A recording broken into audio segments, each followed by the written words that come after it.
Okay, magandang araw po sa ating lahat. At panibagong update na naman ang ating gagawin. Panibagong vlogs na naman ang ating gagawin. Kasi po, maraming mga ganap ngayong araw na ito. Una nating ipapakita na video is itong bagong video po ni Daryl Yap, no? Ito yung director dati ng ni Senator Amy Marcos nung yung movie na nabudol tayo. Ngayon, ito si Daryl Yap, kilala naman natin ito na galit na rin ito sa administrasyong Marcos, di ba? May video siyang inirelease ngayon. Ito ay nirelease niya sa kanyang page sa Vincentements, no? I don't know kung Vincentements pa rin yung tawag dyan, pero video ito ng impersonation ni Attorney Claire Castro. Okay? Nakakatawang video nga eh. Mamaya ipapakita ko yan sa inyo ha. Pangalawa nating pag-usapan ay itong si Alan Peter Cayetano, Senador Alan Peter Cayetano sa naganap na Senate hearing kanina. Okay? Na itong patungkol nga kay Torre na hindi umattend si Torre sa Senate hearing. Di suplak na suplak siya dito kay Senator Alan Peter Cayetano, which is tama naman si Peter Cayetano eh. Mamaya ipapakita ko yung video na yan at ire-react natin. Ito, pangatlo nating pag-usapan, itong si Senator Amy Marcos, iniisa-isa ang ebidensya na matagal nang nakipagtulungan itong Pilipinas sa ICC. Ito, Bongbong Marcos, binuking ka mismo sa ate mo, ha? Mamaya pag-usapan natin yan, ipapakita ko yung video na yan, ha.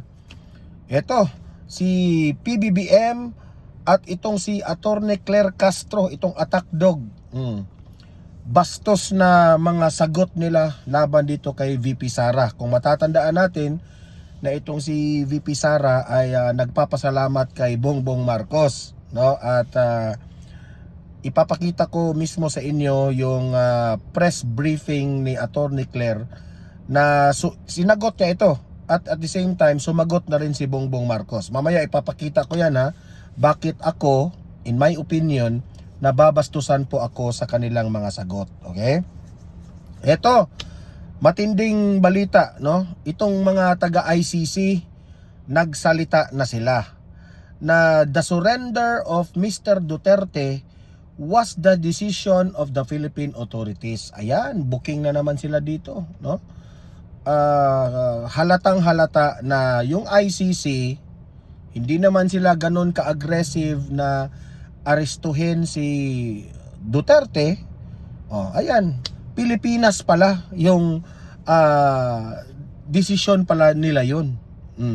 Mamaya ha, pakinggan natin itong interview ng mga taga-ICC. Inamin na nila na gobyernong Marcos po ang may doon, desperadong ihatid si Tatay Digong doon sa ICC. Okay. Ito, panghuli na ating pag-usapan. Grabe, may supina si Senator Amy Marcos sa mga opisyal na di pumunta sa Senate hearing. Meaning to say, dismayado po si Senator Amy, sina Bongo, sina Bato de la Rosa, dahil po pinaglalaruan lang nila ang ating konstitusyon. Sina Rimulya, sina Torre, sina Gibo, okay, na hindi po sila dumalo sa Senate hearing. Mga walang bayag ba? Mamaya pag-usapan natin yan, magko-comment ako dyan para mas maganda. Okay, pero bago ang lahat, bago natin ito pag-uusapan, help me po muna na i-like at saka i-share itong ating video para guys kakalat ito sa taong bayan at magising-gising itong mga bangag nating mga kalaban. Sabay-sabay muna tayong mag-like and share sa video. 1, 2, 3, go. Okay, naka-like and share na ba lahat? And also guys, sa mga bago pa lang dito sa aking channel, importante po na mag-subscribe kayo para updated kayo lagi. And yung mga cellphone ninyo, ma-notify yan kung meron tayong breaking news, kung meron tayong bagong uploads, o kung nagla-live ang ating channel. Okay? So mahalaga po na mag-subscribe sa mga bago. Ready? 1, 2, 3, go. Okay, nakasubscribe na ba lahat? Okay, simulan natin itong video ni Daryl Yap. Okay, na in-impersonate itong si Attorney Claire. Attorney Claire, panoorin mo ito. Play. Yan. Ang ganda pa naman Ate Claire dito. Magandang araw po sa ating lahat, lalong-lalo na sa mga OFW na hindi sumali sa Zero Remittance Week. Kuwang-kuha, no? Kuwang-kuha. Nakalimutan ko pangalan itong artista na ito. Nanalo ito sa Showtime dati. Kuwang-kuha niya yung gesture ni Ate Claire. Ng mga pro-Duterte. Lahat po ng katanungan, sasagutin natin sa abot ng Pati yung buhok, kuwang-kuha. ating makakaya. Basta malinaw kung anong purpose nyo sa mga comments na Purpose. ibibigay. Purpose. Kasi po, itong si Ate Claire, ini-emphasize dito, no, na hindi siya masyadong yung kanyang yung pronunciation niya sa kanyang English, parang parang Tagalog na Tagalog eh. Dati ko na sinabi sa inyo, badoy yan badoy mag-English si Attorney Claire, di ba? Sino ang mauna? Ano na pong balita sa mga investments na... As far as we know, as of the moment, as we speak, next question. Ano pong reaction natin sa nangyaring linggo sa... Sandali lang. Ito yung napansin, no? Ini-emphasize dito ni Daryl Yap na itong si Ate Claire, parang ang kanyang mga press briefing everyday, no, sa Malacanang, sasagutin lang niya kung Duterte yung topic. Kung hindi, kung update patungkol sa gobyerno natin, next question. Kasi wala siyang wala siyang ika-update. Po, sandali lamang po. Ibabalik ko po sa inyo ang tanong. Nandoon po ba ang mga Duterte? Nandoon po ba ang mga Duterte sa lindol? Kung wala po, Next question. Teka lang po. Sandali po lamang. Hindi po tama ang tanong. Hindi po totoo yan. Ang sinasabi ko lamang po, next question. Di ba po, hindi naman kayo Marcos supporter? Kakamping po kayo, di ba? Feel na feel niyo po ba yung pwesto niyo ngayon? Sige po, himayin po natin ang inyong katanungan. Marcos supporter, kakamping, feel na feel. Kayo po, tatanungin ko po kayo. May Duterte po ba dyan sa inyong tanong? Hindi po ba't wala? Kaya naman, Next question. Ano po ang reaksyon sa pagkalas ng tuluyan ni Senator Amy sa alyansa? Reaction. Ito. Yun. Kuwang-kuha talaga yung gesture ni Ate Claire niya, di ba? Wala po bang statement? Kung gusto po natin ang sagot. Malinaw ipaliwanag ko sa inyo na itong video na ginawa ni Daryl Yap, ito ay katuwaan lamang, in-impersonate nila si Ate Claire. Kasi trending na trending lagi ito si Attorney Claire kaya nga bumabagsak yung rating ni Bongbong Marcos sa tingin natin, sa ating analysis, dahil lagi niyang binabanatan ang mga Duterte. So kayo naman, ang ginawa ni Daryl Yap, ini-emphasize nila, kahit nga biro ito, pero ini-emphasize yung mga anong tawag dyan, yung kahinaan ng ginagawa dito ni Atty. Claire. Ano ba yung kahinaan? Laging Duterte ang nasa bibig nila. Hindi sila makapag-explain sa mga walang masyadong updates. Kaya nga si Karen Davila, sabi niya parang negative na negative yung press briefing. Lagi na lang Duterte, away ng Duterte at Marcos yung laging pinag-usapan. Hindi na nga nakapagbigay ng updates kung ano na ba ang nangyayari sa Pilipinas. Meron bang nagawa? Kasi po, ang Marcos administration, puro away lang yung nabalitaan namin. Wala na. May kulang po sa inyong tanong. Okay po. Ano po ang reaksyon sa pagkalas ni Senator Amy sa alyansa. Indikasyon po ba ito na pinagtatanggol niya ang mga Duterte? Yun! Duterte! Sa pagtatanggol niya po sa mga Duterte, yan ay kita naman. Napakarami po. Napakarami pong inimbitahan sa Senado. Mga department secretaries po. Lahat taga-admin. Pero, bakit ganon? Bakit ang labo ng sagot nila? Di ba po? Unfair? Nandun silang lahat eh. Mga admin, kitang-kita nyo po. Di ba? Unfair?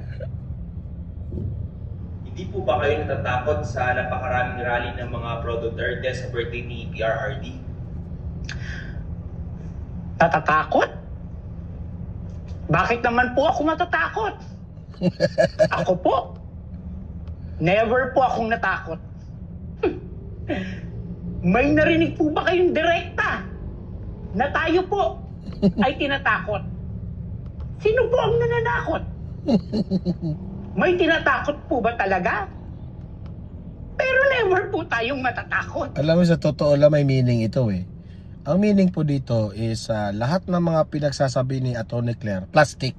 Yun ang interpretation ko dito kagaya nitong tinatanong siya kung hindi ba kayo natatakot kasi kaliwat kanan sa buong mundo lumalabas na galit sa administrasyong Marcos kasi gusto nang ibalik si Duterte, di ba? Yun naman ang panawagan eh. Hindi raw sila takot. Ang administrasyon daw hindi takot. Pero kung tutuusin, itong si Bongbong Marcos nagtatago po sa palda nitong si Atty. Claire, di ba?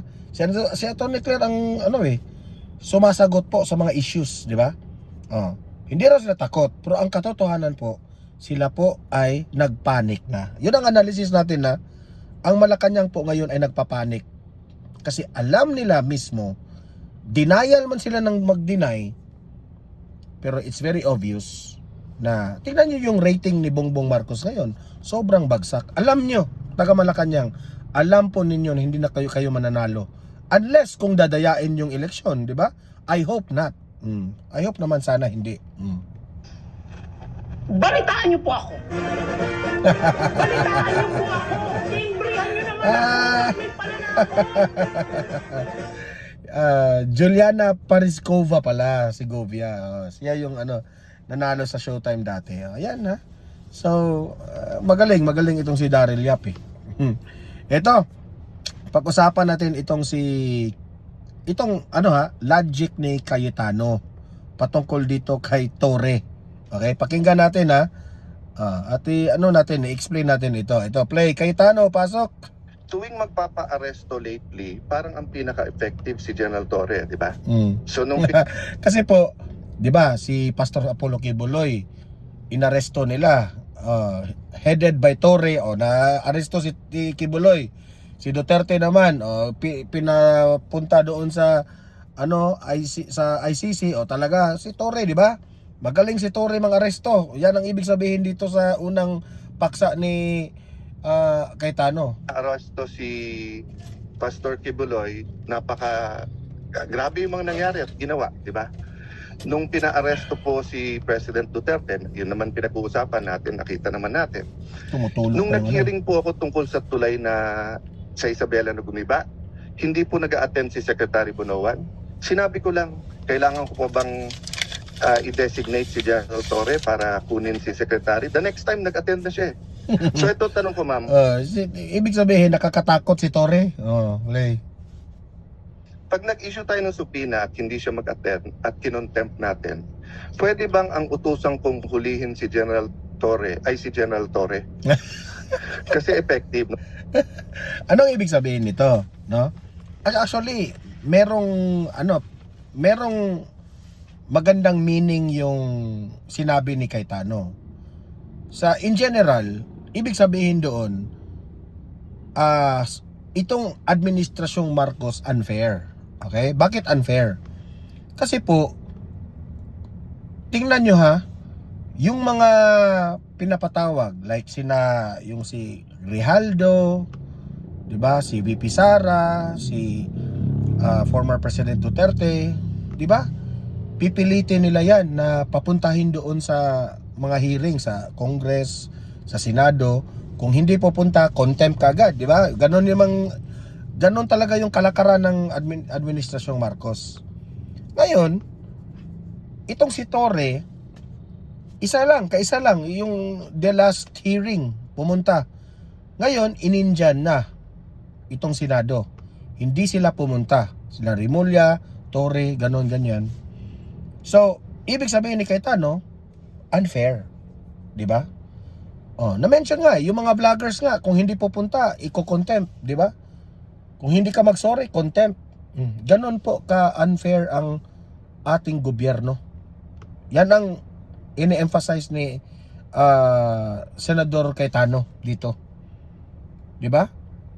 Kasi si Kibuloy, 'di ba? Kung ating matatandaan, si Kibuloy po gusto nilang mapunta doon sa Senate hearing ni Hontiveros, 'di ba? Kung matatandaan natin. Kaya inaresto siya doon sa KOGC kasi gusto nilang pasagutin si Kibuloy dito sa mga tanong ni Hontiveros. Okay? Si Torre ang nagdakip. Ngayon, si Torre na naman ang may i-hearing dito. Wala. Hindi pumunta si Torre, ha? Hindi pumunta si Torre sa hearing na diyan. Wala lang. Sinong mag-aresto kay Torre? Wala. Alangan naman si Torre, aarestohin ni Torre para sumagot dito sa mga tanong, dito sa mga illegal na pag-aresto kay Tatay Digong. Dito sa hearing ng Senado. Dapat naman Torre, ikaw sana irespeto mo naman ang itong supina ng Senado. Wala kang respeto eh. Ikaw nga kung maka-aresto ka ni Kibuloy at ni Duterte, halos kalad ka rin mo. Ngayon na ikaw yung imbestigahan, pumunta ka naman dito. 'Di ba? O kampante ka kasi walang mag-aresto sa iyo. 'Di ba? Kampante ka kasi nasayo ang administrasyon ngayon. Kampante ka kasi lalabanan ka ng kakampihan ka ng presidente, kakampihan ka ni Marvel. 'Di ba? Kung may bayag ka, Torre, pumunta ka diyan, sagutin mo yung mga tanong. Kung hindi, isa lang ang ibig sabihin, bakit si Torre at sila Remulla, bakit hindi sila Marvel, bakit hindi sila pumunta diyan sa hearing ngayon? Isa lang, wala kayong mga bayag. Tama ba na sabihin naming mga taong bayan na hindi kayo pumunta diyan sa hearing na yan kasi guilty kayo? Bakit hindi kayo makapagsagot? Nagtatanong kami, ha? Bakit kayo hindi pumunta diyan sa hearing na yan? Takot kayo na malaman na mali yung ginagawa ninyo? Nagtatanong kaming taong bayan. Kasi ang taong bayan po, hindi po nagustuhan ng taong bayan yung ginawa niyong pag-aresto kay Tatay Digong. Bakit kayo hindi pumupunta diyan? Unfair kayo. Pero yung mga kalaban ninyo, gigipitin ka agad kung hindi pumupunta dito sa mga hearing na ganito. Di ba? So tama lang ang sinabi ni Cayetano. Sinong maghuhuli ni Torre? Kaya ba na si Torre huhulihin ni Torre? Unfair.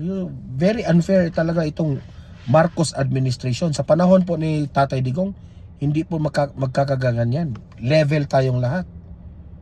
Pero yung mga ultimong mga vloggers, na walang power sa gobyerno, kaya yung i-contempt ka agad kapag hindi makapunta dyan.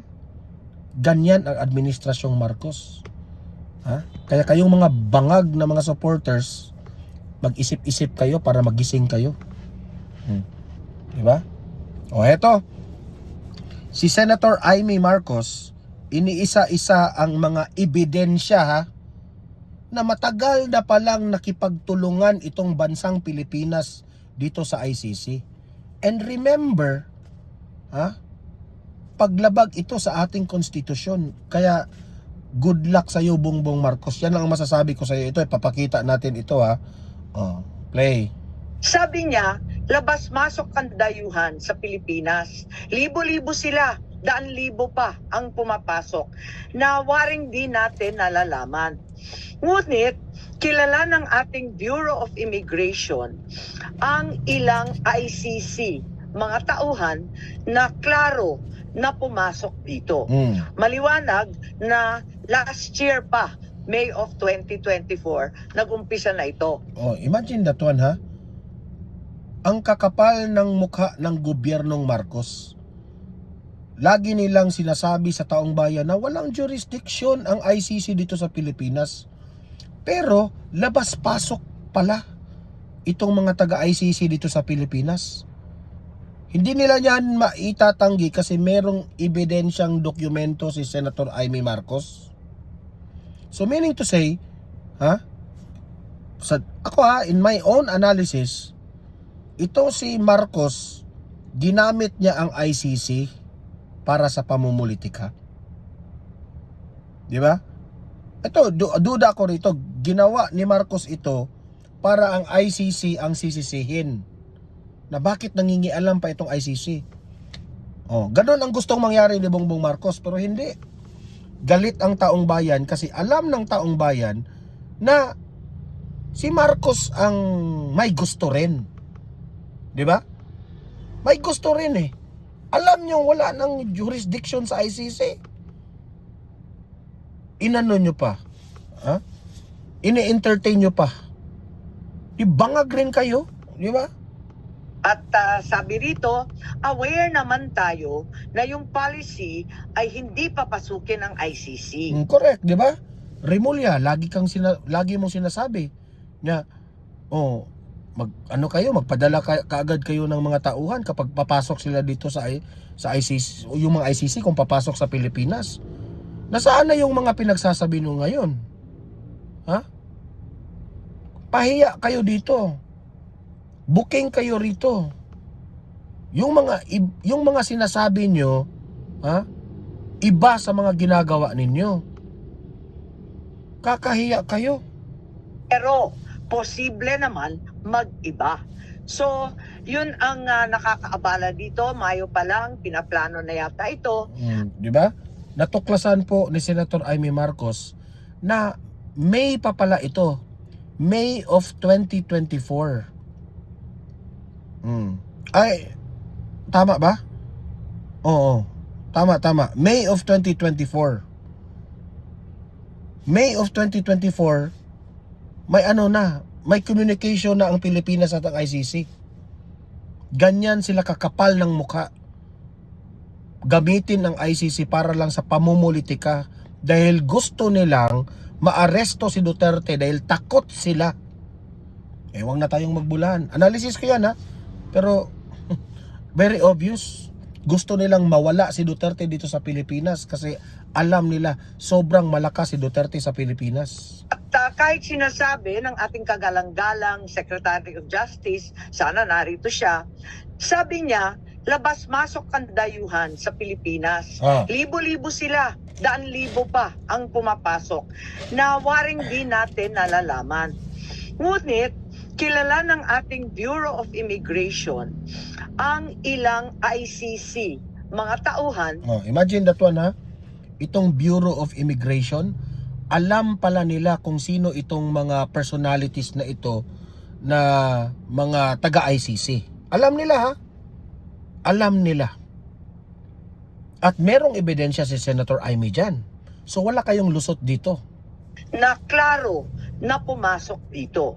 Unang-una, maliwanag, si Maya Destura Bracken. Dumating Duda ako rito, itong paglabas-pasok nila dito sa Pilipinas, yun na pala yun.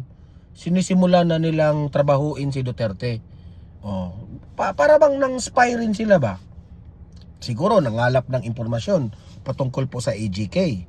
Nangalap ng impormasyon patungkol po sa mga dating ginagawa ng PNP, 'di ba? Sa panahon ni Duterte.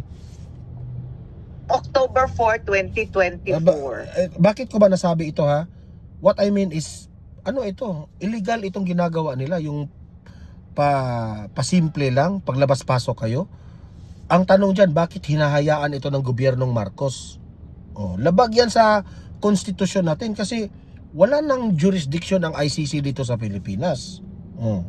Siya ay galing US at interpreter siya Nung Itong binanggit ni Senator Amy Marcos ha, isa ito sa mga isa ito sa mga pumasok dito sa sa may personality na po na binanggit si Senator Amy. May pangalan siyang binanggit, okay? ICC. Maliwanag po yan. At maliwanag din na dumating siya sa Pilipinas. Ikalawa, andito din yung protection expert para ipagtanggol ang mga testigo. Meron Ang siyang pangalan, meron William siyang- Rosato. meron siyang dokumento at pangalan ha. Imagine that one. Ebidensya 'yan. Dumating sa Pilipinas October 15, 2024. Very detailed. Very detailed itong ebidensya ni Amy Marcos. Itong pagpaplano to, nakita din natin na may dumating din na isa pang protection expert. Grabe. At iba pang mga dumating na si Remulla, Bongbong Marcos, sagutin nyo ito oh. Huling-huli kayo. Kaya pala hindi kayo pumunta sa hearing. Kasi bulat-lat po ang mga ebidensya ni Amy Marcos. John Kasam, dumating October 20. At yung investigador dumating din sa October 24. Siya yung huli. Ang huling ICC na nasa record ko, October 24, Glenn Roderick Thomas Cala. Siya naman yung Paano yan ha? Paano yan ipagtanggol nila na merong pangalan si Senator Amy Marcos na bananggit? Kung iimbestigahan nyo yan, totoo yan kasi may pangalan eh. Hindi kagaya ni Conte na 30,000 raw yung biktima ng EJK at walang pangalan maibigay. Yan ang tunay na ebidensya. May pangalan, may date kung when pumasok at may record yan. Sa Bureau of Immigration. Wala kayong lusot dyan. Pero yung 30,000 nyo, Conte, ni isa, wala kayong mailabas na dokumento. Kasi puro kayo tahi. Puro kayo bula sa bibig ninyo. At hindi ko alam kung kompleto na ito dahil meron pang binabanggit Grabe guys, matay. Sapol sila dito sa ebidensya ni Amy Robin Croft na abogado naman nila at may binabanggit din sa kanilang mga usapin na bagong team ng 3 parating daw ng 19 October. Grabe. Hindi ko na nakuha yung pangalan pero Yan ang ebidensya. Ang galing ni Amy ha. Saan ka nakakalap ng mga ebidensya na yan? And I'm confident totoo yan. Kasi may pangalan eh. maliwanag na merong mga dumating na ICC at nagpakilala bilang tauhan talaga ng ICC na may kanya-kanyang espesyalidad.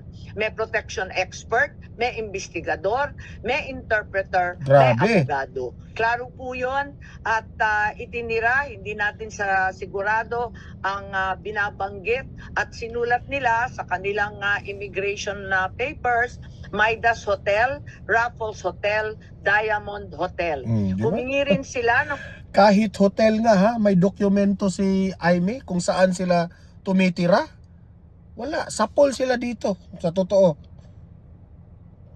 protection detail and transport sa Pilipinas. Di ba? Ano ba ang masasabi ko dito? Ito lang. Bongbong Marcos, ang kakapal ng mukha mo. Bakit mo hinayaan ito? Paglabag ito sa ating konstitusyon ha. Nakasaad po sa ating konstitusyon na wala na po tayong jurisdiction, wala nang jurisdiction ang ICC dito sa Pilipinas. Bakit nyo hinayaan yan? Ha? Ako dito ha, hindi po ako nagsalita dito dahil kinakampihan ko si Duterte ha. Pag-usapan lang natin yung batas natin. Pag-usapan lang natin yung konstitusyon natin. Kung ano, kasi useless po eh. Ano ang silbi sa konstitusyon natin, batas natin, kung hindi naman natin sinusunod? Di ba? Kaya nga, Senator Amy Marcos, sobrang bangag po yung kapatid mo. Sobrang kapatid na niya ang kumalap ng ebidensya ha. Na ang tanong, taong bayan, iboboto nyo pa ba yung mga kaalyado, yung alyansa ng bagoong Pilipinas ni Marcos? Good luck na lang. Good luck. O heto, next topic natin, itong si Presidente Bongbong Marcos at itong si Attorney Claire Castro, itong attack dog na ito, nag-react na po sa sinabi ni VP Sara patungkol doon sa nagpapasalamat rin kami kay Bongbong Marcos sa nangyari. Ito panoorin nyo itong, alam ko magagalit kayo dito kay Ate Claire pero pagtiyagaan nyo na. Play. Mas maganda po siguro kung magpasalamat muna si VP Sara sa kanyang ama. Alam mo, Claire Castro, hindi na kailangan magpasalamat si VP Sara sa kanyang tatay kasi araw-araw silang nag-uusap. Ang tanga mo at Attorney Claire. Attorney, Dating Pangulo. hindi mo na pa naman ito attorney pala. Ano pala ito? Vlogger pala ito. Duterte. Dahil kung siya man po ay nagkaroon ng pagkakataon at nagkaroon ng oras kasama ang kanyang ama, ay dahil ito sa kasong EJK. Imagine that one ha. Si VP Sara na ang naniniwala rin sila. Alam mo, sa totoo lang Ate Claire, sumagot kayo dyan ha. Unang-una, sa tingin ko, yung pagpapasalamat ni VP Sara kay Bongbong Marcos, sarcastic ron. Opinion ko yan ha, opinion ko yan. Sarcastic yun na pagpapasalamat. Sarcastic yun. Kinagat rin nila. E di anong tawag sa inyo? Asong ulol. Kung hindi po naganap at hindi nagawa ang sinasabing mga aksyon patungkol sa war on drugs at walang nag-complain, hindi naman din po sila Kaya ang galing ni yung nag-impersonate sa kanya. Kasi itong si Atty. Claire parang hindi PCO umasta eh. Parang lang vlogger sa kanto-kanto. ng pagkakataon na makapunta sa dahig. So mas magandang pasalamatan niyo muna po dahil sa ginawa ng kanyang ama, sa mga nirereklamos po sa kanya, yun po yung naging cause kung ba't sila nasa dahig. Pero pinaabot Ang style niya dito, ipinamukha niya na nagpapasalamat si VP Sara pero binastos pa rin ang kanyang sagot, di ba? Para bang hindi tinanggap yung pagpapasalamat. Huwag ka magpasalamat sa amin. Magpasalamat ka muna sa tatay mo. Siya ang dahilan yan. Dahil sa EJK. Yan ang ibig niya sabihin ha. Pero sablay na yung sagot mo niyan. Kasi in the first place, sarcastic po yung pagpapasalamat ni VP Sara. Hindi yun seryoso. Kinagat nyo rin. That's my own opinion ha. natin to sa Pangulo. At ang sabi po niya, glad I could help. Sabi ni Bongbong Marcos, glad I could help. Kinagat rin ni Bangag. Kinagat rin. Manang-mana ka talaga sa amo mo, Ate Claire. Yun po ang nila. Yun po ang pautot nila ni Attorney Claire dyan. Sa totoo lang, Ate Claire, no? Nakakatawa ka. At nakakatawa yung amo mo. Kinagat yung pasasalamat ni VP Sara. Ako in my opinion, ang aking pong analysis doon sa sinabi ni VP Sara, yun, pasasalamat yun sa mga everything happens for a reason, di ba? Pero hindi yun, sarcasm yung pagkapasalamat ni VP Sara doon. Kinagat nyo rin. Di anong tawag sa inyo? Mouse in the trap? Ay nako. Ito aside sa booking itong Marcos administration sa mga ebidensyang inipresenta ni Senator Amy Marcos, ang ICC po mismo ang nagsalita na. Okay?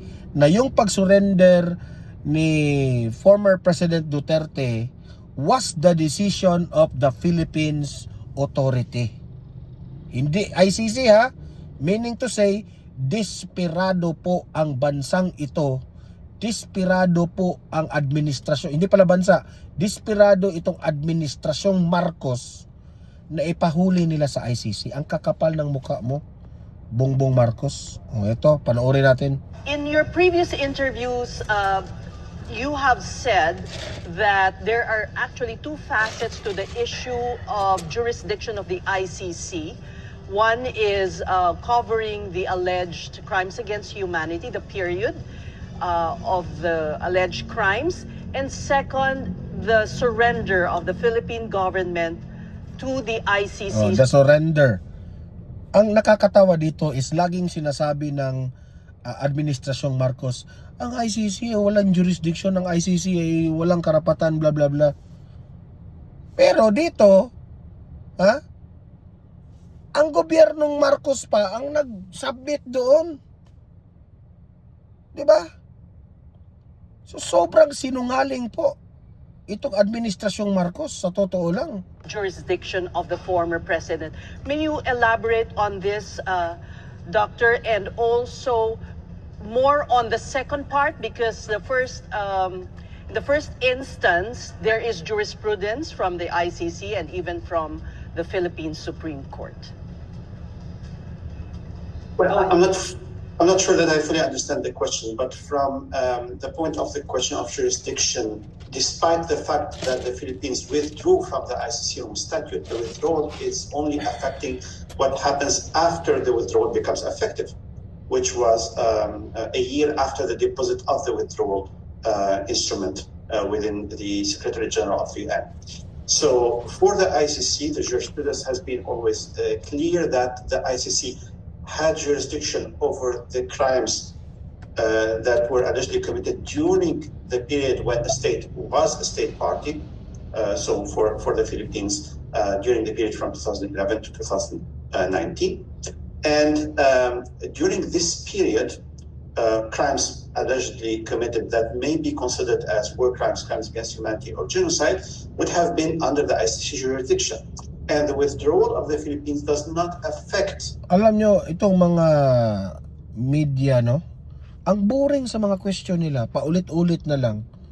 This jurisdiction, and this jurisdiction can be activated, so cases can be brought before the ICC in relation. Hinihintay lang natin yung sinabi niya, ha, na mismo sabi niya, ang Pilipinas talaga ang nagdesisyon dyan, na ihatid doon si Duterte sa Dahig.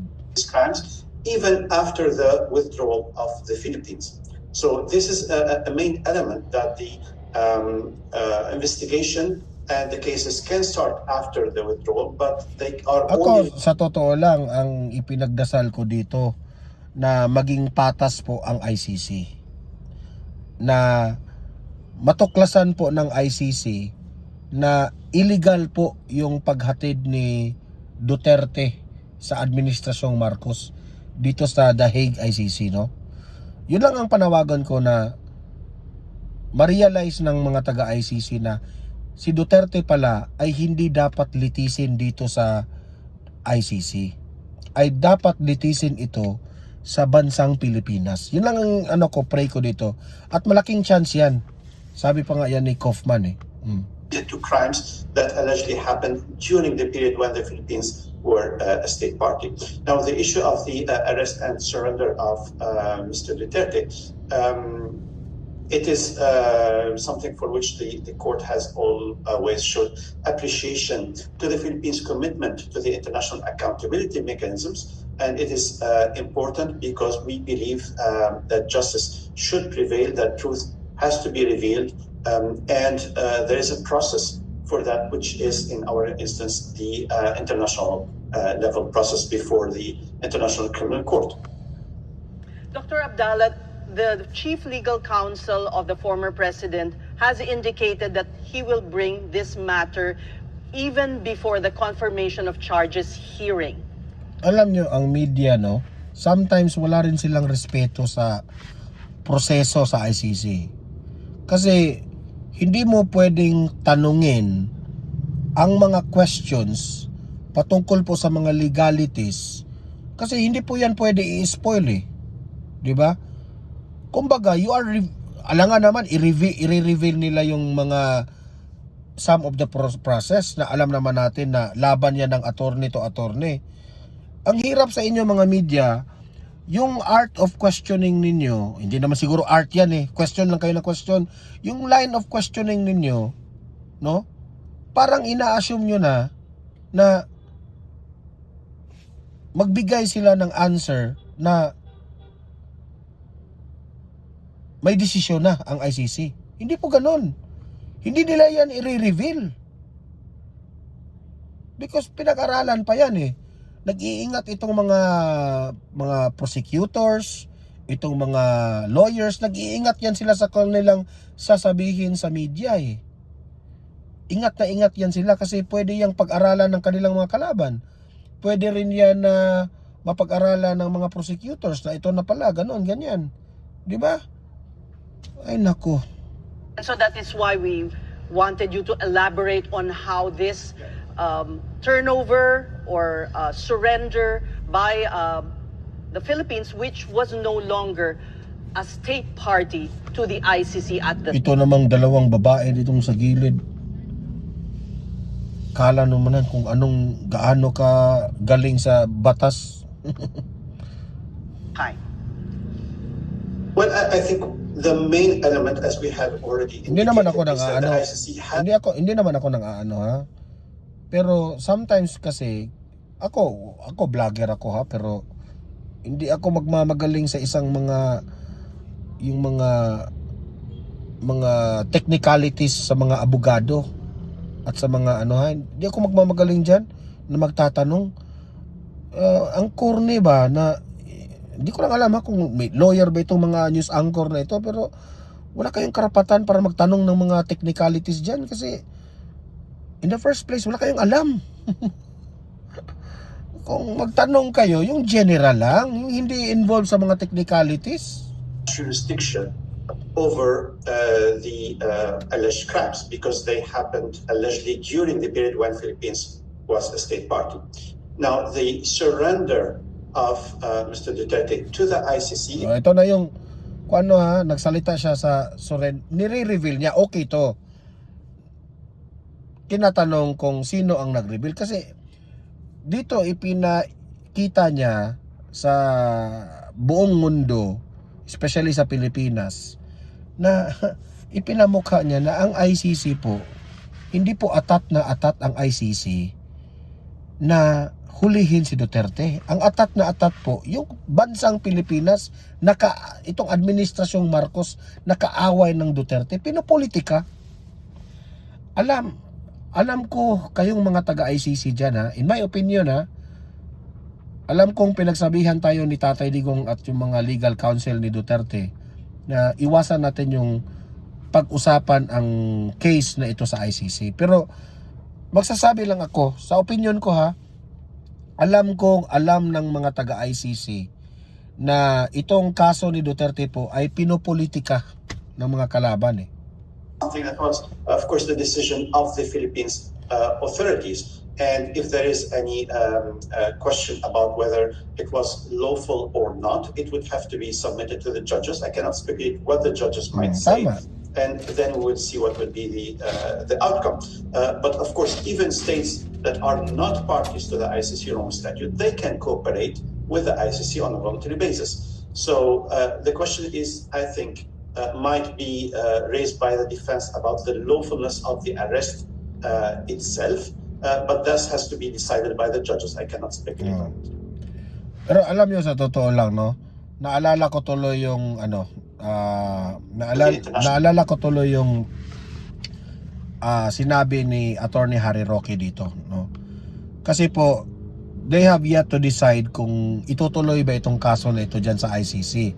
Kasi kung may makita silang illegal yung pag-aresto kay Tatay Digong sa paghatid nila doon sa ICC, no?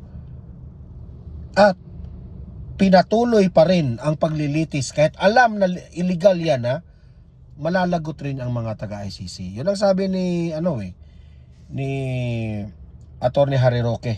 Okay? So kaya nga sabi ni Attorney Kaufman na there is a big chance talaga na maibalik si Duterte sa Pilipinas. Okay? And we are praying for that. Okay? Kasi doon lang tayo sa tama. Ang tama ay tama, batas ay batas. Yun lang po tayo ha.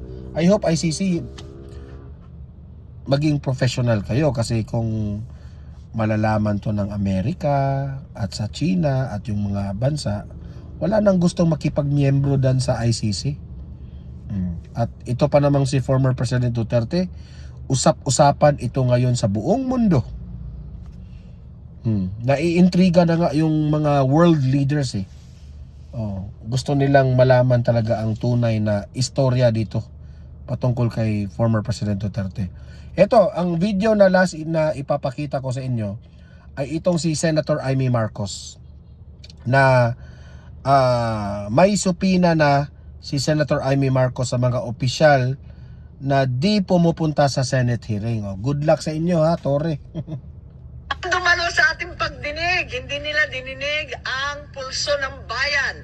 Paano tayo uusad kung mismo mga dapat magpaliwanag ay nagtatago sa dilim? Correct. Paano natin mapapanagot ang mga ayaw sumagot? Yan.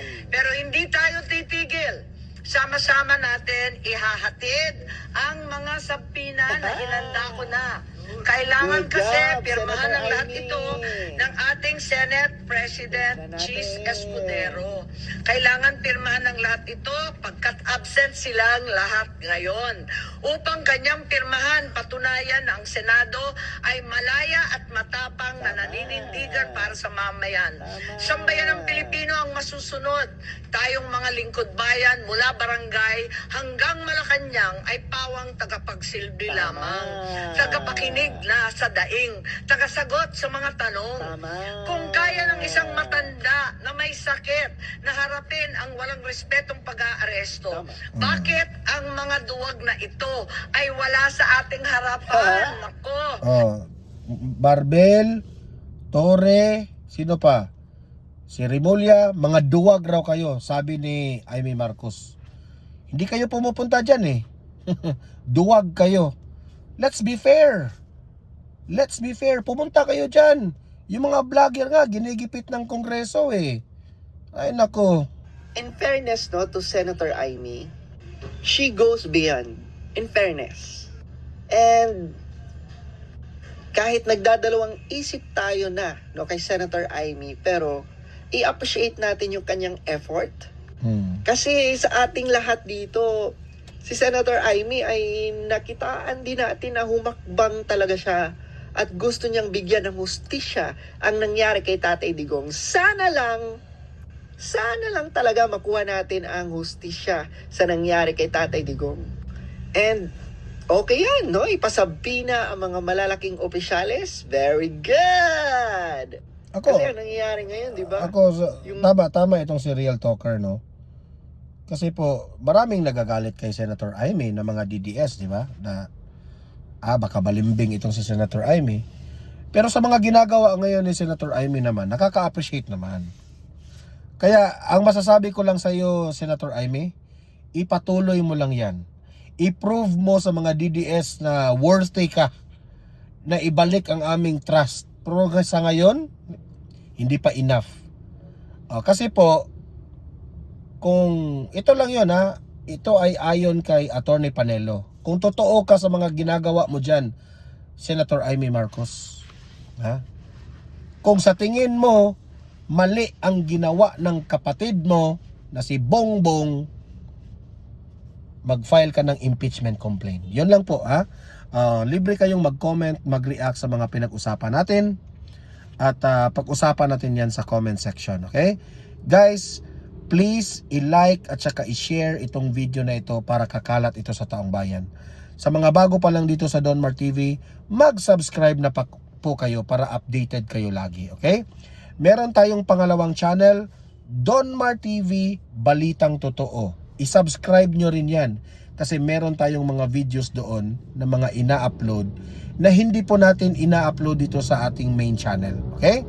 So maraming salamat sa mga audience ko dito sa Don Mar TV, sa mga moderators, sa mga nagpapakulay. Thank you very much. Kayo po ang aking inspirasyon para ilahad sa inyo ang aking opinion sa mga nangyayari ngayon sa ating lipunan. See you in my next video. See you in my next live. Have a great day, have a great night, and God bless po sa ating lahat. Mabuhay ang Pilipinas. God save the Philippines. Bye-bye.